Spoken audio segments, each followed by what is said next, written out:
நீங்கள் இணைந்திருப்பது பிரிட்டன் தமிழ் பக்தி. நமசிவாயம். உலகம் முழுவதும் வாழக்கூடிய அன்பு பக்தர்களே, அனைவருக்கும் இனிய ஆங்கில புத்தாண்டு நல்வாழ்த்துக்கள். Happy new year.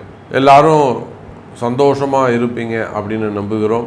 அன்னை வாராகியினுடைய நல்லருள் திருவருள் உங்களுக்கு கிடைக்கட்டும். ஏன்னா இன்னைக்கு நிறைய மக்கள், நிறைய குடும்பங்கள், ஒரு உயர்ந்த சூழ்நிலையில் உயர்ந்த நிலையில் வாழக்கூடிய குடும்பங்கள் கூட ஒரு சில நேரங்களில் தேவையில்லாத மனக்குழப்பங்கள், மன கஷ்டங்கள் இருக்கிறாங்க. ஸோ அவங்க எல்லாருமே வாராகியை நோக்கி வந்து கொண்டிருக்கிறார்கள். இந்த வருடம் முழுவதும் உங்களுக்கு சிறப்பான முறையில் அமையட்டும். முதல் மாதம் ஜனவரி மாத ராசி பலனை தான் நாம் உங்களுக்கு பார்க்க போகிறோம். மேஷ ராசிக்கு அதிபதியாக இருக்கக்கூடிய காலபுருஷனுக்கு முதல் அதிபதியாக வரக்கூடிய செவ்வாய் பகவான் கடகராசியில் இருக்கின்றார். அதில் இதுவரை நம்ம செவ்வாய் பகவான் அதிச்சாரம் அடைஞ்சு நம்ம பார்த்தது இல்லை. ஆனால் இந்த மாதம் மிதுனத்துக்கு போயிட்டு திரும்பவும் கடகத்துக்கு வரார். செவ்வாய் அஸ்தங்கமாக்கி நம்ம பார்த்துருப்போம். ரொம்ப ரேர் வக்ரமாகி பார்க்கறது. புதுசாக இப்போது அதிச்சாரத்தையும் நம்ம பார்க்குறோம். அப்போது காலபுருஷனுக்கு முதல் கிரகமாக இருக்கக்கூடிய செவ்வாய் கடகத்திலும், 5ஆம் அதிபதியாக வரக்கூடிய காலபுருஷனுக்கு 5வது வீடு சூரிய பகவான், நவ கிரகங்களுக்கு தலைவனாக விளங்கக்கூடியவர் மகர ராசி மற்றும் கும்ப ராசியிலும் அதே சமயத்தில் ஒரு முக்கியமான கிரக சேர்க்கை இங்கே நடக்க போகுது. என்னன்னு பார்த்தீங்கன்னாக்கா, சூரியன் சுக்கிரன் சனி. ஜனவரி ஒரு 16 தேதிக்கு மேலே எப்போ உங்களுக்கு தை மாதம் பிறக்குதோ அப்போது கும்பத்துக்கு உங்களுக்கு சுக்கிரன் மேலே போயிடுறார், சனியோடு சேர்ந்து கொள்கிறார். அப்போ இந்த சனி சுக்கிரன் சேர்க்கை அது ஒரு அபரிமிதமான ஒரு வளர்ச்சி. சனியும் சுக்கிரனும் பகை கிரகங்கள், ஒன்றுக்கு ஒன்று பிடிக்காது. சனியுடைய கும்பராசி வீடு சுக்கிரனுக்கு பகை வீடு.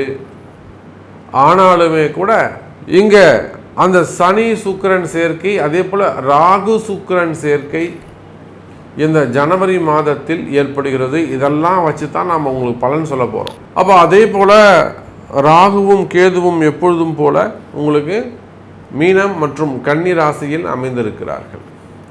பொதுவாக இந்த வருடம் முழுவதும் 12 ராசி அன்பர்களுக்கும் மிக சிறப்பான முறையில் வாழ்க்கையில் நீங்கள் நினைத்தது எல்லாம் நினைத்தபடி நடக்கப் போகுது. அப்படி ஒரு மிகப்பெரிய வரத்தை அன்னை வாராகி கொடுத்திருக்கிறார். அதே போல் உங்கள் அனைவருக்குமே கூட நிலையான நிம்மதி கிடைக்கக்கூடிய அற்புதமான வருஷமாகவும் இந்த அடுத்து வரக்கூடிய 12 மாதம் உங்களுக்கு அமையப்போகுது. இந்த மாதத்துடைய ஹைலைட்டே பெரிய விஷயம் என்னன்னு கேட்டிங்கனாக்கா, சனி சுக்கிரன் சேர்க்கை, ராகு சுக்கிரன் சேர்க்கை மிகப்பெரிய வரப்பிரசாதமாக அமையப்போகிறது என்பதை தெரிவித்து கொண்டு வாருங்கள் அன்பர்களே, ஜனவரி மாத ராசி பலனை பார்த்து விடுவோம். அன்பார்ந்த கடகராசி நேயர்களே, கடகராசினியர்களே, அற்புதமான மாதம். வருடம் பிறந்து முதல் மாதம் ஜனவரி மாதம், தை பிறந்தா வழி பிறக்கும்னு சொல்லுவாங்க. ஒரு புத்தாண்டு வந்ததுன்னா புதிய வாழ்க்கை ஆரம்பம்னு சொல்லுவாங்க. இப்படி பல மங்கள சொற்கள், மங்கள வார்த்தைகள். ஏன்னா எப்படியாவது கஷ்டத்தில் இருக்கக்கூடிய கடகராசி அன்பர்கள் வாழ்க்கையில் நல்லபடியாக முன்னுக்கு வரணும், அவ்வளோதான் விஷயம். இன்றைக்கெல்லாம் உழைக்கிறது பிரச்சனை இல்லைங்க, எல்லாரும் உழைக்க தயாராக இருக்காங்க. உண்மை அதுதான். ஏதோ ஒரு 10% மக்கள் அல்லது மாணவ செல்வங்கள் பிள்ளைங்க சோம்பேறித்தனமாக இருக்கலாம், உழைக்காமல் ஒரு அலட்சியமாக இருக்கலாம். ஆனால் 90% மக்கள் இன்றைக்கி உழைக்க தயார். குடும்பம் முக்கியம், பொறுப்பு முக்கியம், உழைக்க தயாராக இருக்கிறார்கள். ஆனால் அந்த உழைப்புக்கு அவங்களுக்கு ஒரு முன்னேற்றம் இருக்கா? அந்த உழைப்புக்கு அவங்களுக்கு ஒரு உயர்வு இருக்கா? அவங்களுக்கு சரியான ஊதியம் கிடைக்குதா? அல்லது அவங்க கஷ்டப்படுற அளவுக்கு அவங்களுக்கு ஒரு ரெகக்னைஸ் இருக்கா? ஜாபில் ரொம்ப கஷ்டப்பட்டு அந்த ப்ராஜெக்டை முடிப்பாங்க. ராத்திரி பகலாக ஒரு மாதத்தில் முடிக்க வேண்டிய ப்ராஜெக்டாக ஒரு 10 நாளில் முடித்து கொடுப்பாங்க. ஆனால் இவன் பேரே வெளியில் வராது. கூட இருந்தவங்களுக்கெல்லாம் அவார்டு ரிவார்டுன்னு எல்லாம் கொடுப்பாங்க, இவனை தூக்கி குப்பையில் போட்டுருவாங்க. அப்போ அந்த கடகராசி அன்பர்களுடைய மனநிலை எப்படி இருக்கும் யோசித்து பாருங்கள். இது போல் உங்களை நீங்கள் மேட்ச் பண்ணிக்கோங்க. நல்லா படிக்கிற பசங்களாக இருக்கலாம், அல்லது ஆஃபீஸில் நல்லா வேலை செய்யக்கூடியவங்களாக இருக்கலாம், கம்பெனியில் நல்லா ஒர்க் பண்ணக்கூடியவங்களாக இருக்கலாம், அல்லது அரசியலில் ரொம்ப கிரவுண்ட் ஒர்க் பண்ணக்கூடியவங்களாக இருக்கலாம். அப்போ இதெல்லாம் ரெகக்னைஸ் கிடைக்கல, ஒரு ஆத்தரைசேஷன் கிடைக்கல அப்படின்னா அவர் மிகப்பெரிய மன வலியை ஏற்படுத்தும். ஒன்றுமே செய்யாதவன் ரொம்ப அதிகாரமாக திமிராக பேசுவான். காத்திருங்கள் கடகராசி நேயர்களே, அவன் தானாக விலகி விடுவான். நீங்கள் அவனை ஒன்றுமே பண்ண வேணாம், அவனை நீங்கள் எந்த தொந்தரவும் செய்ய வேணாம், அவன் தானாக விலகி விடுவான் என்பதை இந்த ஜனவரி மாதம் உங்களுக்கு எடுத்துரைக்கும். கடகராசியை பொறுத்தவரையில் 2ஆம் அதிபதி சூரியன் 7இல் அமைந்து ராசியை பார்க்கிறார். சார், 2ஆம் அதிபதி 7 அமைவது ஒரு சிறப்பு.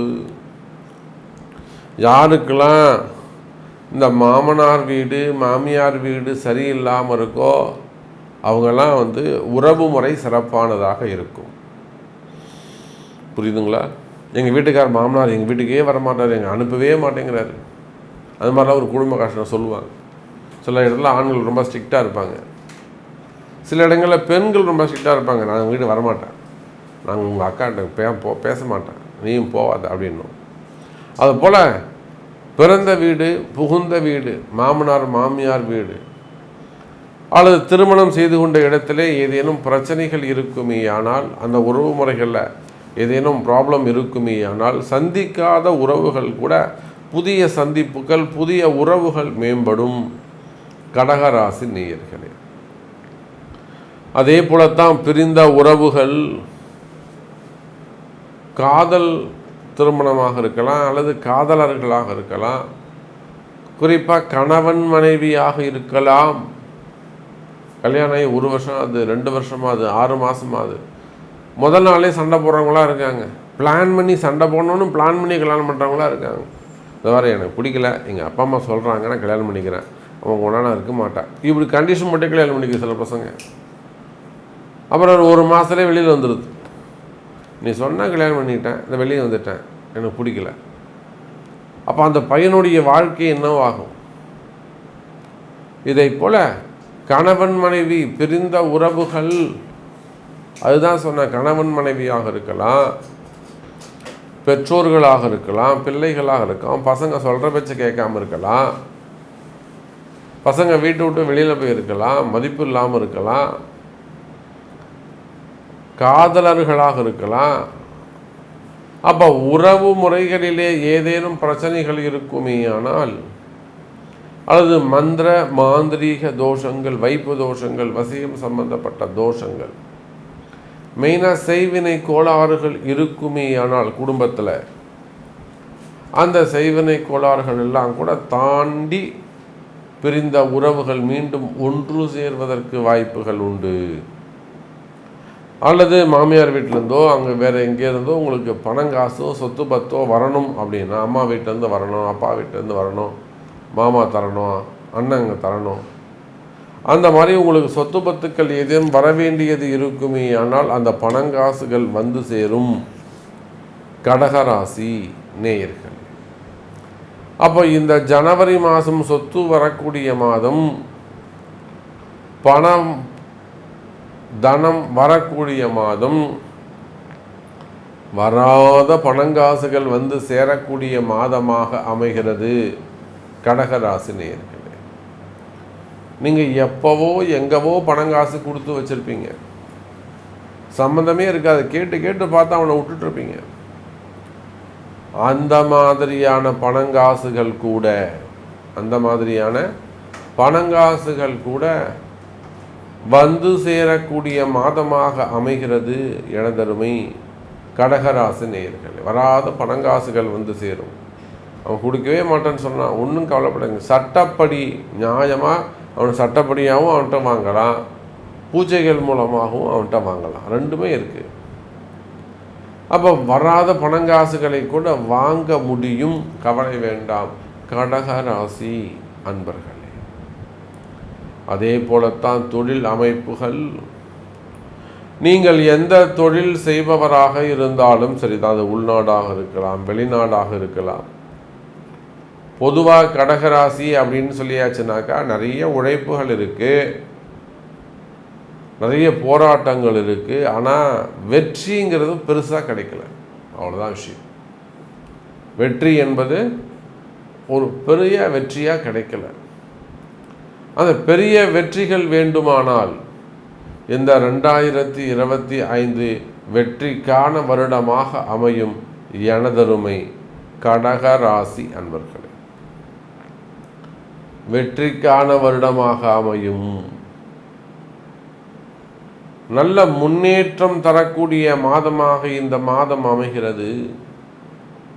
கடகராசியை பொறுத்தவரையிலே பணவரவு தனவரவு அதிகமானதாக இருக்கும். நீங்கள் ஒரு சினிமா நடிகராக இருக்கலாம், ஒரு டைரக்டராக இருக்கலாம். எத்தனையோ டைரக்டர்ஸ் நம்ம பார்க்குறோம் கடகராசியில், நடிகர்களை பார்க்கிறோம். வீடு தேடி வந்து அட்வான்ஸ் கொடுத்துட்டு போவாங்க, இந்தாங்க வச்சுக்கோங்க, ஒரு படம் பண்ணி கொடுங்க, கால் ஷீட் கொடுங்க, ஒரு கதை சொல்லுங்கள்.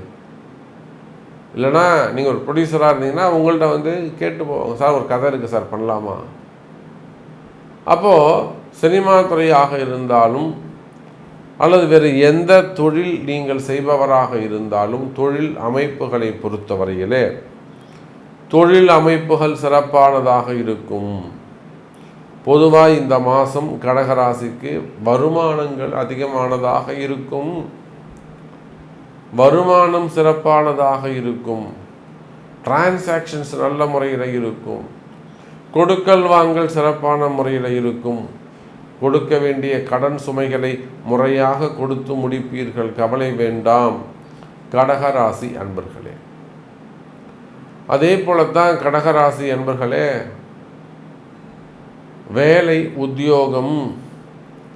உத்தியோகத்தை பொறுத்தவரையில் கடகராசி அன்பர்களே புதிய வேலை வாய்ப்புகள் உருவாகும். அது உள்நாடாக இருந்தாலும் வெளிநாடாக இருந்தாலும் வேலை வாய்ப்புகளுக்காக காத்திருக்கக்கூடிய, எனக்கு வேலை கிடைக்குமா சாமி, நான் தொடர்ந்து வேலைக்காக ட்ரை பண்ணிக்கிட்டு இருக்கேன், எனக்கு வேலை கிடைக்குமா அப்படின்னு கேட்பீர்களே. ஆனால் வேலை கிடைக்கக்கூடிய மாதமாக இந்த மாதம் அமைகிறது கடகராசி நேயர்களே. புதிய வேலை வாய்ப்புகள் உருவாகும். நிறைய கடகராசி அன்பர்கள் வெளிநாடு செல்லக்கூடிய யோகம் உருவாகிறது. நான் வாழ்க்கையில் கஷ்டப்பட்டுக்கிட்டே இருக்கேன் சாமி, என் வாழ்க்கையில் முன்னேற்றம் என்பதே இல்லை, அந்த மாதிரி எல்லாம் சொல்லக்கூடிய கடகராசி அன்பர்களுக்கு கூட நல்ல பரிகாரங்கள் கிடைக்கும். எந்த மாதிரியான பரிகாரங்கள் செஞ்சால் நீங்கள் ஜெயிக்க முடியுமோ அந்த ரகசியம் உங்களுக்கு தெரிய ஆரம்பிக்கும். இன்னும் கூட சொல்லப்போனால் நல்ல குருமார்கள் உங்களுக்கு கிடைப்பாங்க, அவங்க மூலமா உங்களுக்கு ஒரு நல்ல வாழ்க்கை ஆரம்பிக்கும் என்பதை சொல்லிக்கொண்டு இந்த ஜனவரி மாதம் சிறப்பான மாதமாக அமைகிறது என்பதையும் சொல்லிக்கொண்டு மீண்டும் வேறொரு அற்புதமான பதிவில் உங்களை சந்திக்கிறேன். நன்றி, நமச்சிவாயம். ஜெய் வராகி, ஜெய் ஜெய் வராகி. நீங்கள் இணைந்திருப்பது பிரிட்டன் தமிழ் பக்தி.